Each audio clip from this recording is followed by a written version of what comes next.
A gente tá falando de um canal chamado Tasting History with Max Miller. Então, vamos botar como experimentando a história com Max Miller, tá? Esse é o canal do cara. E aí, ele basicamente prepara comidas, pelo que eu entendi. O Gílio pode me corrigir, de períodos históricos, enfim, que remetem a tempos que a gente não estava por aqui. Eu não sei, eu não conheço o canal com profundidade. E aí ele está aqui preparando uma comida que seria da era de Genghis Khan, né? O fundador do Império Mongol, que, porra, assim, se a gente colocar aí, se colocarmos aí o quanto é o cara que tem mais descendentes na história, né? O que dizem, né? Tipo assim, porque o cara é basicamente todo mundo que tá na Ásia tem alguma descendência do Genghis Khan.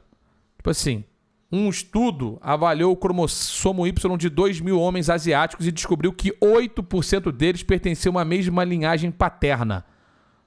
Então, assim, o cara basicamente deixou o DNA dele aí, não dá pra provar, mas assim, o cara basicamente deixou o DNA dele aí espalhado por todo mundo. O cara é o Mr. Catra asiático, o pai de todos, tá ligado?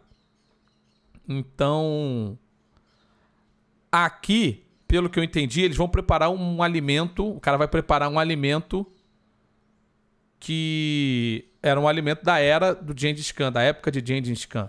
Vamos ver. Is one of the most notorious conquerors. Genghis Khan, or Genghis Khan, is one of the most notorious conquerors in world history. But as he expanded his empire, he also expanded his cuisine. So today we'll make jopir, or little meat cakes, something the Khan would have eaten near the end of his life. You know, when he was on top of the world. So thank you to HelloFresh for sponsoring this video as we cook for the Khan, this time on Tasting History. Interessante, hein? Interessante, hein?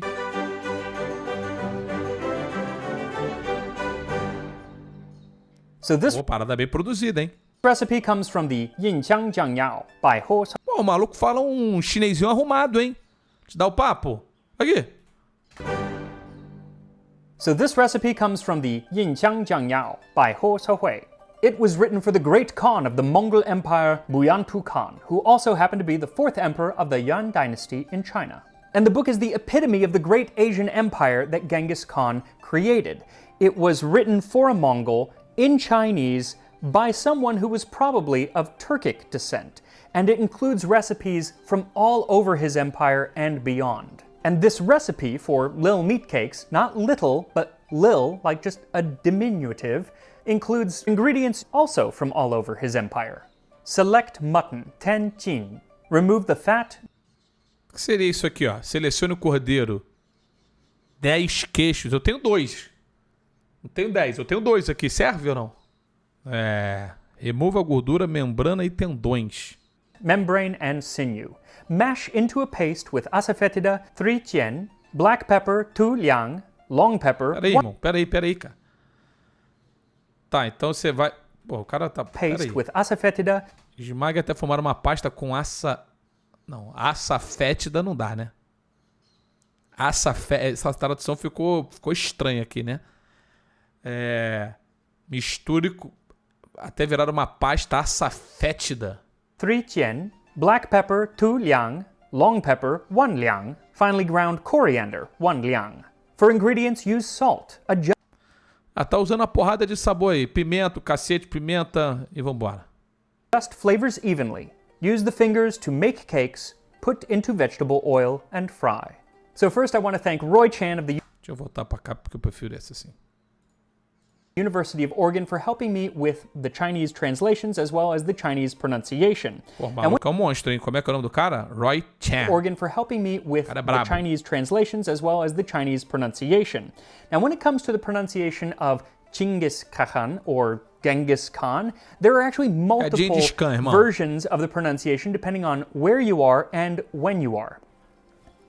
Traduzindo do inglês, a sofétida é o látex seco e sudado do rizoma, o raiz principal de várias espécies de ferula. Tá bom. I'm going to use Genghis Khan for the rest of the video simply because that is the most well-known pronunciation here in the US where I live.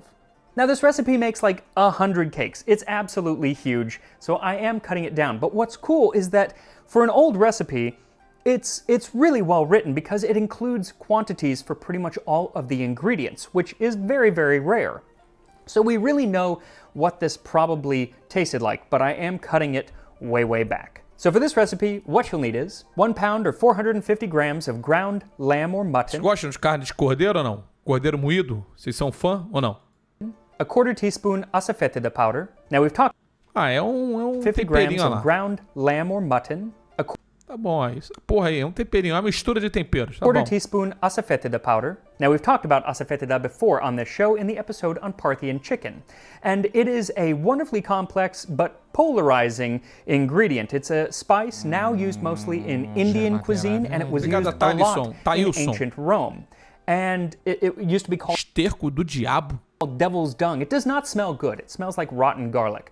But once you cook it, it still smells. It's more like burnt garlic or Porra, depois que você cozinha, continua fedido e ruim, fudeu, né? burnt onion after it's cooked, but it just adds this really complex, wonderful kind of umami flavor, but you don't want much. And if you do buy it, like seal it, put it in a plastic bag, and put that in a plastic bag because Senão vai ficar fedendo a tua cozinha pra sempre, né? 2 teaspoons of black pepper ground up, 1 teaspoon or about 4 long pepper ground up, 1 teaspoon coriander, 1 teaspoon salt, and enough Coentro, vocês são fãs de coentro? Vocês gostam de coentro? Primeiro, Bruno, obrigado aí, viu? E coentro, vocês são fã ou não? vegetable oil to cover the bottom of a pan about Coentro, ele gera uma questão, né? 3/4 of an inch to an inch. So the lamb is very Mongolian, the pepper very Chinese, and the asafoetida Indian. And the dish itself kind of reminds me of something that you'd find in a Turkish restaurant today. Thoroughly international and pretty darn easy to make, just like the meals from today's sponsor, HelloFresh. HelloFresh is just the thing for this holiday season because it saves a bunch of time. They have a wonderful selection of meals, many of which can be made in 20 minutes. And everything comes to your door pre-portioned. A wonderful way to cut down on food waste. And it's so easy that after a full day of making historic meals, I'm still able to make a modern meal for dinner. And they're wonderfully varied, so I never get bored. They have selections if you're low-cal treats to add. Oh, and if some extra portions add, have some wonderful family-friendly leftover peppers and a cream. Come and use my that's hex. Take the ground lamb and add in the spices and mix everything together with your hands. Oh, and don't forget the E vai ficar com a mão fedendo o cocô do diabo, né? Coriander.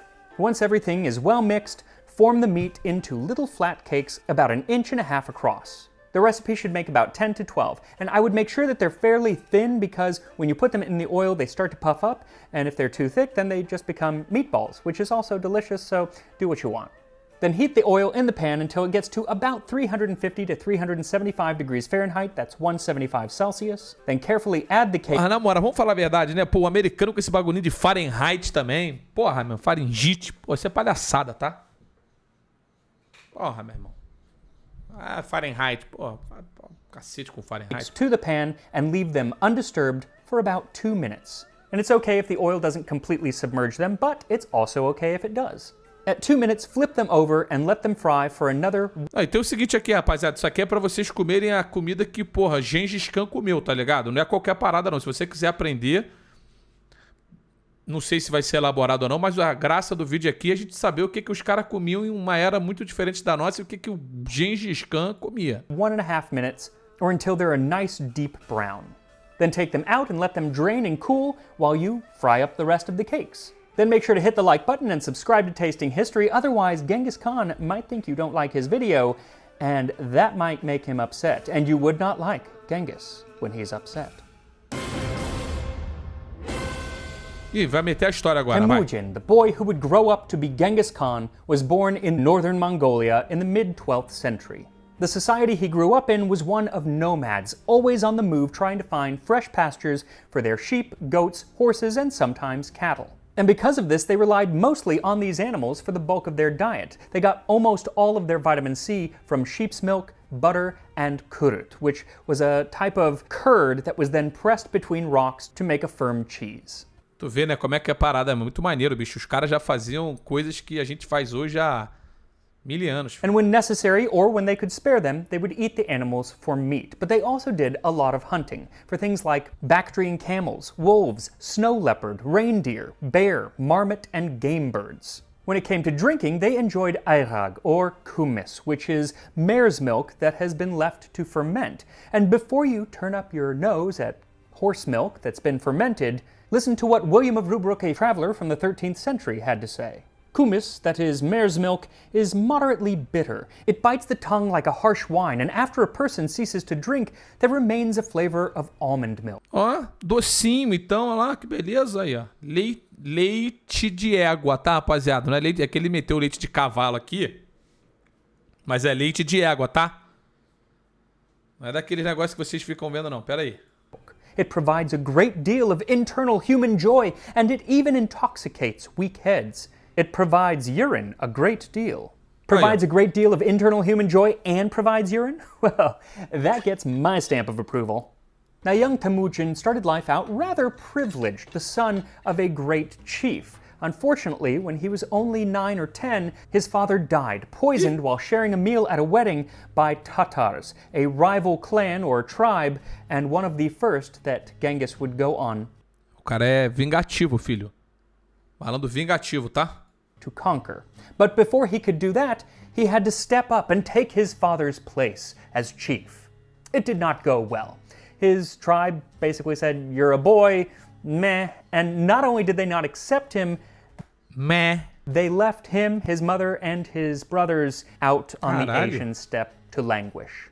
By the way, I am embarrassed to admit that I was in college before I realized that the steppes of Asia didn't refer to a famous set of stairs. College. Yeah.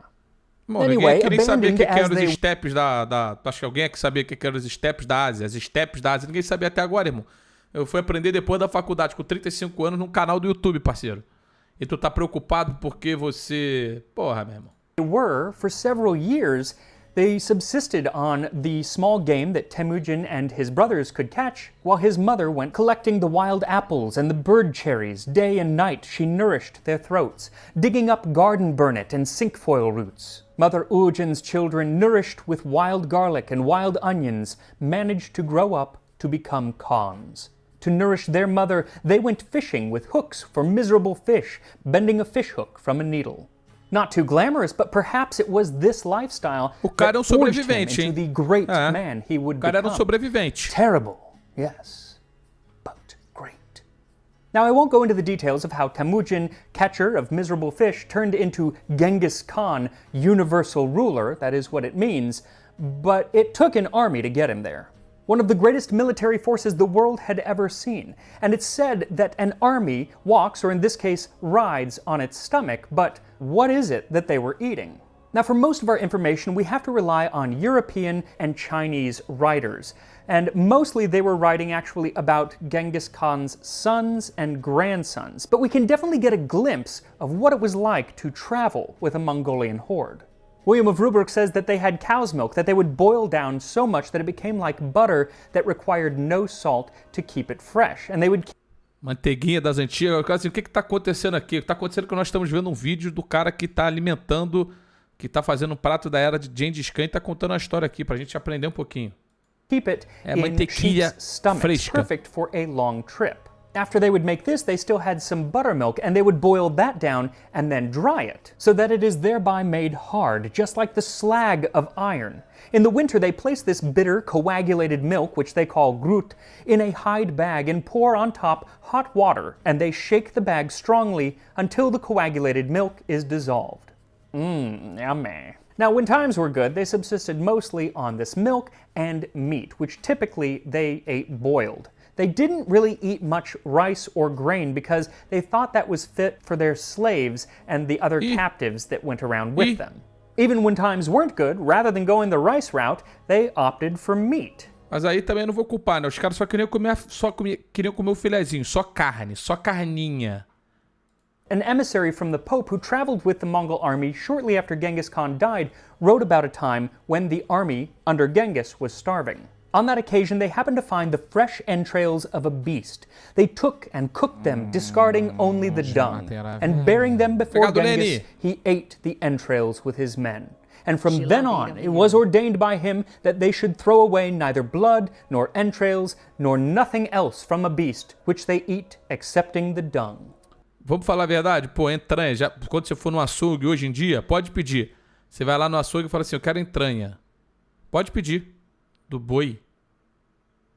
Belo corte. He said they wouldn't even give bones to dogs until they had taken out all of the marrow first. Now, this eating of every part of the animal, including the blood, was new under Genghis Khan. It had been forbidden before him, but he codified it in his oral set of laws called essa. Though he had specific rules on how these animals should be killed. It is forbidden to cut the throats of animals slain for food. When an animal is to be eaten, its feet must be tied, its belly ripped open, and its heart squeezed in the hand until the animal dies. Vocês pegaram isso aqui de como matar o animal na hora de comer ou não? É proibido cortar a garganta, né, dos animais para comer. Quando o animal será abatido para ser comido, você tem que amarrar os pés, abrir a barriga e apertar o coração com as mãos até que o animal morra. Obrigado, professor. Tamo junto. Essa era a regra. There's gotta be a better way. And if you didn't kill the animal this way, then you were killed. So you better be really careful if you're about to go on a 10-day journey. Because Marco Polo says that during these long 10-day journeys, where they would have very little rest, they will sustain themselves on the blood of their horses, opening veins and letting the blood jet into their mouths, drinking till they have had enough, and then staunching it. Now, meio pesado, não? Suquinho de sangue? Milkshake? E esse sangue que vem não é um sangue qualquer, não. É aquele sangue grosso, tá? Aquele sanguezinho grosso. Many of the accounts from foreign travelers have to be taken with a bit of a grain of salt, not because they were out-and-out lies, but because they were often confused about what they were seeing, like Jean de Joinville in the 13th century. Aí, ó. Isso é brasileiro? É brasileiro? Brasileiro, Jean? Jean de Joinville. É nosso? Santa Catarina? Respeita, porra! Século 13 a gente mandando, filho. Alô, galera de Joinville! Olha o Jean aí, ó. He did have an agenda to make the Mongols look uncivilized. But in the case of steak tartare, I don't think that was it. He said that the Mongols, or in this case the Tatars, would take steak or raw meat and put it under their saddles while they were riding and let it warm and then eat it raw. That's not what they were doing. They were most likely putting the steak on the horse to stop the horse from suffering from saddle sores. So, grain of salt. But even so... Que isso, irmão? Diferente, hein? Aprendendo as coisas aqui, viu? Pretty much all of the writers, both European, Arabic, and Chinese, agreed that the manners of the Mongols left something to be desired.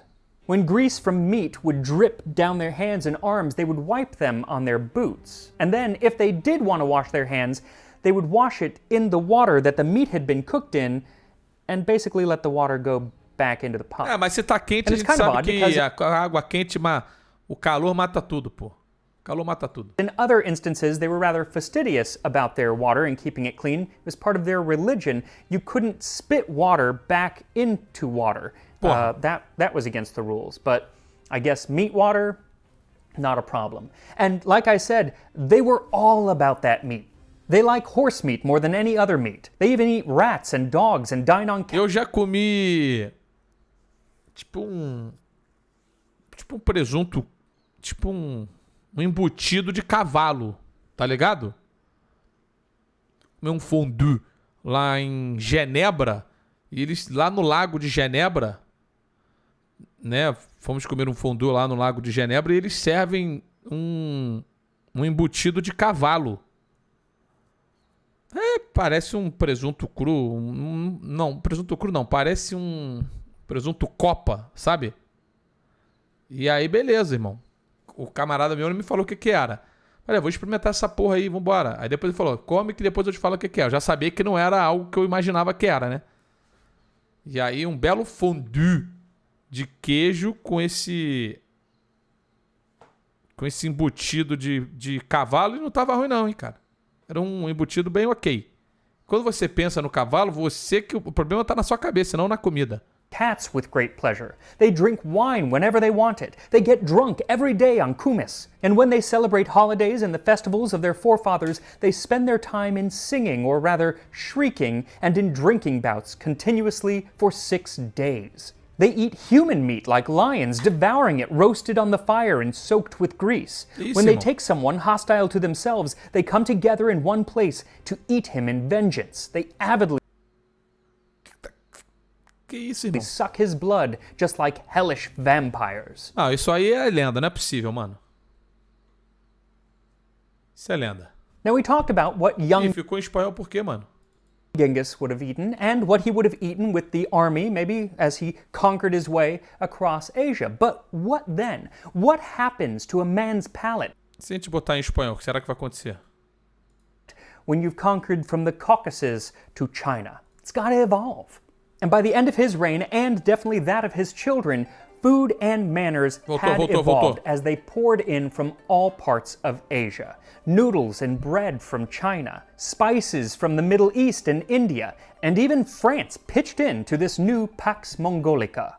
It was the Parisian goldsmith Guillaume Boucher who designed a remarkable drinking fountain for the Khan's grandson, Monka Khan. It was described as a great silver tree, at the roots of which are 4 silver lions, each having a channel spurting out white mare's milk. And 4 pipes lead up to the summit of the tree, and over each of them is a gilded serpent, the tails of which envelop the trunk of the tree.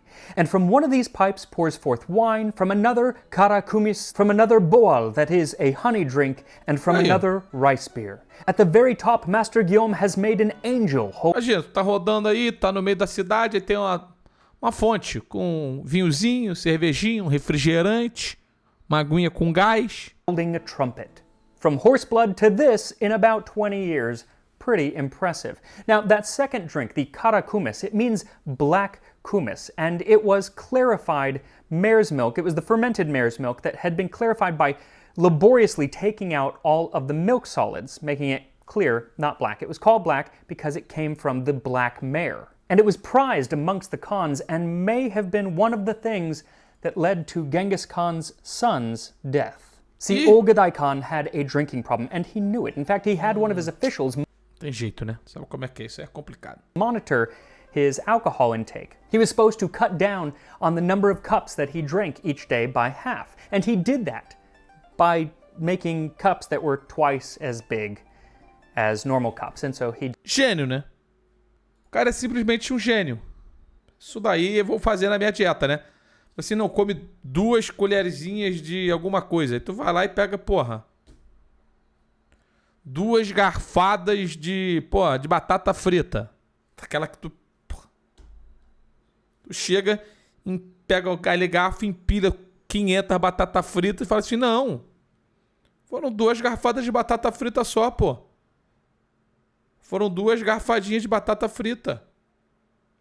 Você chega aqui, espeta, pega 30 batatas fritas cada garfada e aí come só. on the Igual o number cara of aqui, cups that he drank duas each day garfas de by batata half. frita. And he did that by making cups that were twice as big as normal cups. And so he died of probably Aquele cara fala assim, não, bota 2 dedinhos aqui, ó, né? Ah, bota 2 dedinhos de negócio aqui, né? Assim, bota 2 dedinhos. Porra. alcohol poisoning. But by his time, these cups, and really all of the Khan's food, would be served not by servants or slaves, but by nobles. And their mouths are covered, likewise their nostrils, with beautiful napkins of gold and silk, in order that their breath nor their odor enters neither into the food nor into the beverages of the great lord. Well, I think that's very refined, and frankly, I would not mind if that type of service made a comeback. Now, it's from this more refined Mongol court that we start to get recipes coming in from all over the empire. recipes like our little meat cakes. And here we are, Zhorpier, or little meat cakes of the Mongol Empire. They smell great, they look good, a little more dense than what we might typically think of today, because usually if we made something like this, we would put breadcrumbs or something in there. This doesn't have it, it's just the meat and the spices, but it looks good. Let's give it a shot. Tá seco. Tá seco. Precisa de um ketchupzinho aí, irmão. Uma mostarda, um ketchup. Vamos falar a verdade. Tá? Só de olhar aí eu já chego a aquele molinho de alho, alguma coisa do tipo, irmão. Parece que tá seco. That asafoetida is there. It really does not take much. Right off the bat, it's like, zing, this weird flavor on your palate. Not in a bad way. It's just something that we are not used to, at least in Western cooking. And then you start to get the other spices in there. You know, we know pepper, we know coriander and everything, but that spice, very, very different. I like lamb. Lamb, for me, sometimes can be a little bit chewy. These are maybe a little bit chewy. A carne de cordeiro já tem would be sabor mais acentuado, né? Even better. But they're... Agora, faltou um temperinho de sangue, né? Jogar aquele sanguezinho recém-tirado do animal em cima do bolinho de carne pra dar uma olhada. Acho que era isso que eles faziam, né? Good. I could be a Khan. I could be a Mongol Khan. Now, Genghis Khan was alleged to have said, "After us, the descendants of our clan will wear gold-embroidered garments, eat rich and sweet foods, ride fine horses, and embrace beautiful women. But they will not say that they owe all this to their fathers and elder brothers, and they will forget us and those great times." And he was right about the grandeur. The Mongol court over the next century became really splendid. But he was definitely wrong about being forgotten, because who doesn't know the name Genghis Khan? So thank you again to HelloFresh. Make sure to follow me on Instagram, Tasting History with Max Miller, and I will see you next time on Tasting History. Valeu, irmão. Que isso, parceiro, olha só. Tá bom. Os patronos de Tasting History, bastante gente. Bom vídeo, hein? Bastante história, vou me inscrever.